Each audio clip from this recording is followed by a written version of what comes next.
அறிவுத்திறன் படைத்த தமிழர்களை வாகன பேரணியால் ஏமாற்ற முடியாது என பிரதமர் மோடியின் ரோடு ஷோவை விமர்சித்த எடப்பாடி பழனிசாமிக்கு பாஜக மாநில தலைவர் அண்ணாமலை காட்டமாக பதிலடி கொடுத்துள்ளார்.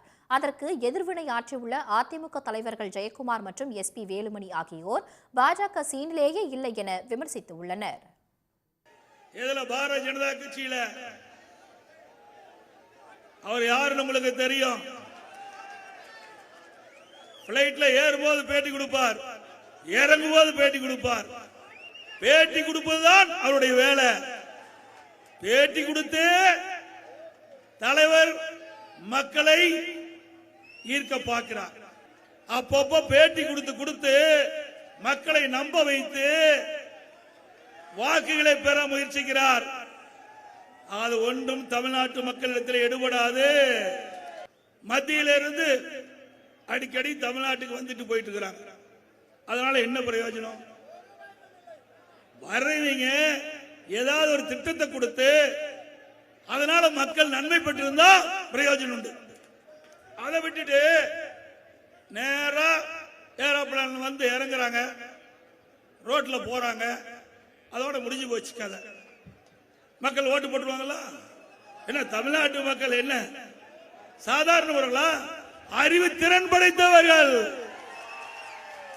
எது சரி தவறு என்று எடை ஓட்டு பார்த்து தீர்ப்பளிக்கக்கூடிய மக்கள் தமிழ்நாட்டு மக்கள்.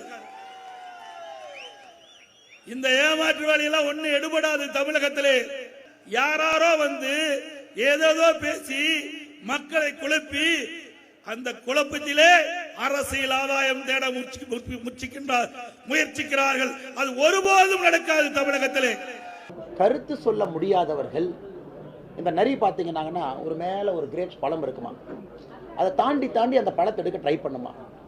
அந்த பழம் கிடைக்காத பிறகு நரி சொல்லுமா இந்த பழம் புளிக்கிறதுன்னு. அதனால் அண்ணன் EPS அவர்கள் இன்னைக்கு அந்த பழம் புளிக்கிறதுங்கிறார். இதுவரைக்கும் இந்த 3 ஆண்டுகளில் எங்கள் பத்திரிகை நண்பர்களை வச்சுக்கிட்டே நான் சொல்கிறேன், யாருக்கும் ஒரு தொலைபேசி மூலமாக அழைத்து ஒரு பத்திரிகையாளர் சந்திப்பு நடத்துகிற வாங்க நான் கூப்பிட்டது கிடையாது. தனிப்பட்ட முறையில் நீங்கள் இன்டர்வியூ கேட்டால் முடிஞ்ச வரைக்கும் டிலே பண்ணுற ஆள் நான் தான். ஆனால் இன்றைக்கி வேண்டானே, ஒரு வாரம் கழிச்சு வாங்க, நேரம் இல்லைன்னு சொல்கிற ஆள் நான். அதனால் இவங்களாம் புரிஞ்சுக்கணும், காலம் மாறிடுச்சு. அப்படியே அந்த பழைய பஞ்சாங்கத்தையே வந்து அழைச்சி இவருக்கு வாங்க அவங்க வாழ்கன்னு சொன்னால் ப்ரெஸ் மீட்டில் யாருன்னு கேட்பாங்க. இன்றைக்கி அவ்வளோ பிரச்சனைகள் இருக்குது, மக்கள் கருத்துக்களை கேட்குறாங்க, பிரச்சனைகளுக்கான தீர்வை கேட்குறாங்க. அதனால் இன்றைக்கி அண்ணன் EPS அவருடைய பேச்சு என்பது அந்த திராட்சை பழம் புளிக்கிறது என்று சொல்வதை போல் இருக்குது. இதே ரோட் ஷோ உங்கள் பண்ண வேண்டியதானே? பண்ண மக்கள் வரமாட்டாங்கன்னு உங்களுக்கு தெரியும்.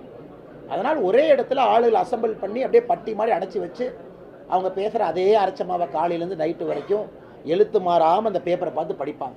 நீங்கள் 50 வருஷம் மேலாச்சுல்ல, இதெல்லாம் அந்த அரசியல் கற்றுக்குடி தெரியாமல் ஒரு அண்ணாமலை இல்லை, 1000 அண்ணாமலை வந்தால் கூட சரி, எங்கள் கட்சியை வந்து எந்த காலத்தில் அழிவு கிடையாது. இந்த உளறிட்டு நானும் வந்து சீனில் இருக்கிறேன், நானும் களத்தில் இருக்கேன், என்னையும் சண்டைக்கு கூப்பிடுங்கன்னு சொல்லிட்டு இப்படியெல்லாம் கெஞ்ச வேணாம் அண்ணாமலை.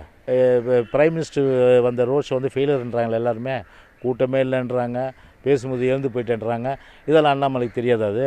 அதனால் கிரவுண்ட் ரியாலிட்டி தெரிஞ்சு பேசுகிறான் அண்ணாமலையை பொறுத்தவரை பார்த்தா ஒரு முழு பூசணியாக சோத்தில் மறைக்கிற மாதிரி நீங்கள் எல்லாம் வந்து ஆஹா ஓஹோன்னு சொல்லிட்டு பிஜேபி ஒன்றும் இல்லாத பிஜேபிக்கு ஒரு பூஸ்ட் கொடுக்கணும்னு நினச்சா கண்டிப்பாக வந்து அது கிரவுண்ட் ரியாலிட்டியில் வந்து அது வந்து எடுபடாத ஒரு விஷயம். அது